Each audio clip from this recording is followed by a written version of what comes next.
പ്രിയത വസന്ത തെങ്ങുംവള്ളി, എല്ലാ ചോദ്യവും നിങ്ങളിലേക്ക് നേരെയാണ്. എന്താണ് കോൺഗ്രസിന് പറ്റുന്നത്? എന്തുകൊണ്ടാണ് ഇപ്പോഴും പ്രചാരണത്തിന്റെ ചിത്രത്തിൽ കോൺഗ്രസ് ഇല്ലാത്തത്? അല്ല, കോൺഗ്രസിനൊന്നും പറ്റുന്നില്ല.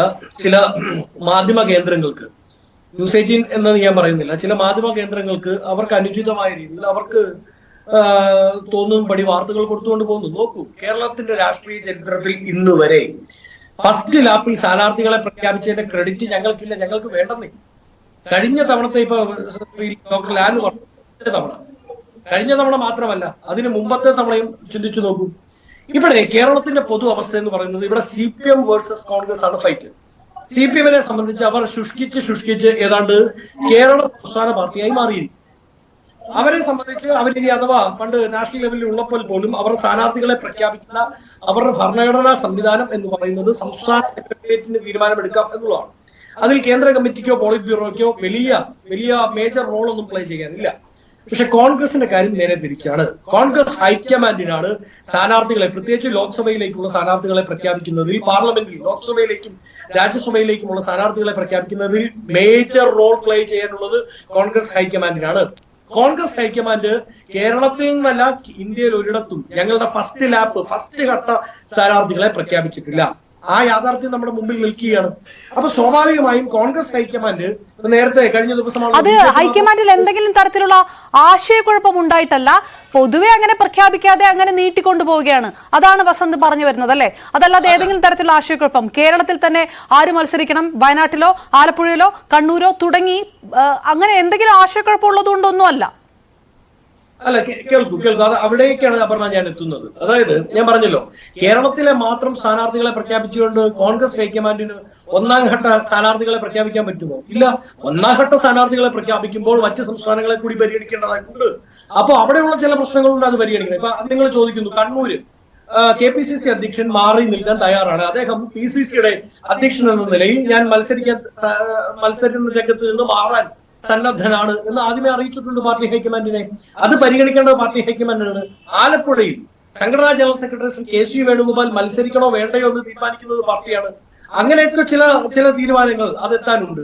ആ തീരുമാനങ്ങൾ അധികം വൈകാതെ തന്നെ തീരുമാനങ്ങൾ എത്താനുള്ള ചർച്ച തുടങ്ങി എന്ന് റിപ്പോർട്ട് ചെയ്യാൻ തുടങ്ങിയിട്ട് ആഴ്ചകളായി വസന്ത്. അല്ല, അതിനേക്കാളൊക്കെ ജനങ്ങളെ ബാധിക്കുന്ന എത്രയോ പ്രശ്നങ്ങൾ. ഇപ്പൊ ഈ കഴിഞ്ഞ ആഴ്ച 3 പേരാണ് കൊല്ലം ചെയ്യപ്പെട്ടത്. അതൊന്നും അത് തന്നെയാണല്ലോ കഴിഞ്ഞ ആഴ്ച മുഴുവൻ എല്ലാ മാധ്യമങ്ങളും എടുത്ത് ചർച്ച ചെയ്തത്. ആ വിഷയം തന്നെയാണ്. അതാരും തമസ്കരിച്ചിട്ടൊന്നുമില്ല. അല്ല, അവർ നിങ്ങൾ റിപ്പോർട്ട് ചെയ്തില്ല എന്ന് ഞാൻ പറഞ്ഞില്ല. ഞാൻ പറഞ്ഞത് ജനങ്ങൾക്ക് ഈ കോൺഗ്രസ് സ്ഥാനാർത്ഥികൾ അവരാരായാലും ഞങ്ങൾ കോൺഗ്രസ് സ്ഥാനാർത്ഥികൾക്ക് വോട്ട് ചെയ്യാൻ തയ്യാറാണ് എന്നുള്ള നിലയിലാണ്. അത്രമാത്രം സ്റ്റേറ്റ് ഗവൺമെന്റിനെതിരായ ആന്റി ഇൻകൺവെൻസി അത് വളരെ കൃത്യമായി ഇപ്പോ സംസ്ഥാനത്തുണ്ട്. ഇപ്പൊ നേരത്തെ ഡോക്ടർ ലാലാണ് പറഞ്ഞതെന്ന് ഞാൻ വിചാരിക്കുന്നു. എന്താണ്, അന്ന് ശബരിമലയും രാഹുൽ ഗാന്ധിയുമായിരുന്നുവെങ്കിൽ ഇന്ന് വന്യജീവിയും SFIയുമാണ് ഇവിടുത്തെ പ്രശ്നം. അന്നത്തെ തെരഞ്ഞെടുപ്പിനെ സ്വാധീനിച്ചത് ശബരിമല അയ്യപ്പനും ശബരിമല ശാസ്താവും ശ്രീ രാഹുൽ ഗാന്ധിയുമാണെങ്കിൽ ഈ തെരഞ്ഞെടുപ്പിനെ സ്വാധീനിക്കാൻ പോകുന്നത് വന്യജീവി ആക്രമണങ്ങൾ. അതൊരു വലിയ പോയിന്റ് ആണ് വസന്ത്. കാരണം ഈ 2 ആഴ്ചയാണ് അത് സംഭവിച്ചത്. അപ്പൊ 2 ആഴ്ചയ്ക്ക് മുന്നേ തന്നെ കോൺഗ്രസിൽ എപ്പോൾ സ്ഥാനാർത്ഥിയെ പ്രഖ്യാപിക്കണം എന്ന രീതിയിൽ ആശയക്കുഴപ്പം തുടങ്ങിയതാണ്. നിങ്ങളുടെ ഭാഗ്യമാണല്ലേ ആ 2 വിഷയം വന്ന് പെട്ടത്. പറഞ്ഞു പോകാതെ വയ്യ. അല്ല, ഒരിക്കലും അങ്ങനെ പറയാൻ പറ്റില്ലല്ലോ. അതിനു മുമ്പാണല്ലോ എക്സാലോജിക്കിന്റെ വിഷയം ലൈം ലൈറ്റിൽ നിൽക്കുന്നത്.